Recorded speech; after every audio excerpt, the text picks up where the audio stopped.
The truth is that courage is not the absence of fear. We have to let them know, number one, whether you feel afraid or not, because the fear is always going to be there. Also, whether you speak up or not, you're going to have that stigma inside of you. So you choose your heart. You choose whether you want your heart to be the regret of not speaking up, or whether you want the toughness, the hardness of you having to speak up, and then let your speaking up be a voice for other people. Because there is this saying that they say, if each one can reach one, then it takes one person to make a difference. So we don't have to. What we do is we let each and every individual know that you can't afford silence. No. Silence is golden. Silence is also dangerous. It's not as if there's no improvement. We can't compare the statistics of what we had in 2000 to what we have now. It may look like it's a little development, but there is something that is happening. It may not take a long, just like when you go to the gym, it's not immediately you work out that you start seeing the progress.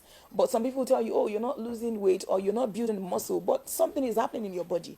And so something is happening.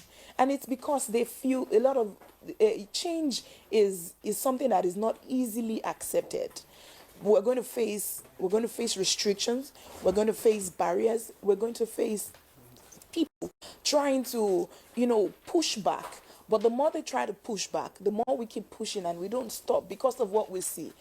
Take, for example, while I was in Lagos, serving at the Lagos State University as one of the academicians in the anatomy department, the United Nations Population Fund appointed us as one of the mentors for the students. And one of the stories, in fact, we had, it is it was a gruesome experience when we had the students come out and started sharing their experiences. These were students who, one of them gave an account, going to secondary school and giving an account of the principal of that school.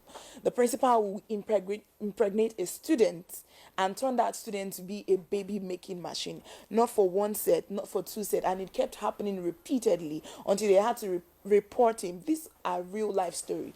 In fact, we had an encounter where during our outreach, like the Directorate of the Sexual and Gender-Based Violence, because Lagos is one of the places where it was being spearheaded. And now we see it happening in other states. For example, Jos, we also have it here in the University of Abuja, where I work presently.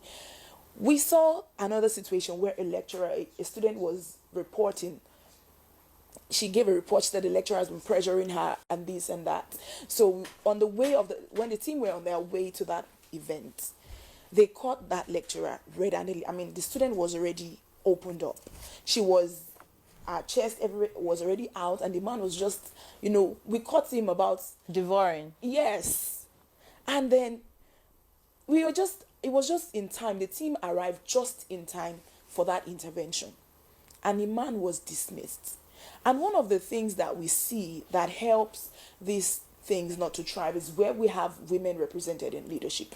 And this happened when the vice chancellor of the Lagos State University was appointed, a female vice chancellor, that's Professor Ibiyemi Olatunji Bello. When we have women in authority, when we have women in leadership, when women are properly represented in the parliament, we have somebody speaking up, representing the opinion of the women.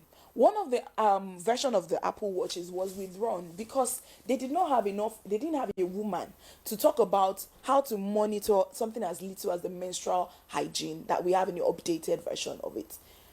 So we need to make sure that we don't stop the people from, they can't afford to keep quiet. They may feel afraid. You let them know, yes, you will feel the fear. But no, keeping quiet is not an option. No matter whatever choice you make, you have to choose your heart. Are you going to choose the heart of living in regret all the days of your life?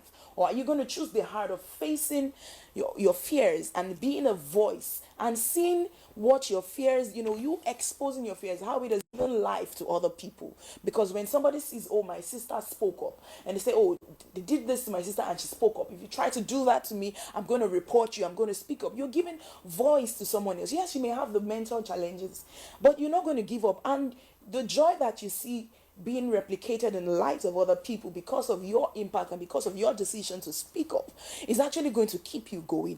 And little by little, it's going to Healing is gradual. It's going to take a gradual phase. It's not going to happen overnight, but eventually you will get there. You may not get there 100%, but someday, somehow, you will know that you may not be where you want to be, but you're not going to be where you used to be when it started. All right.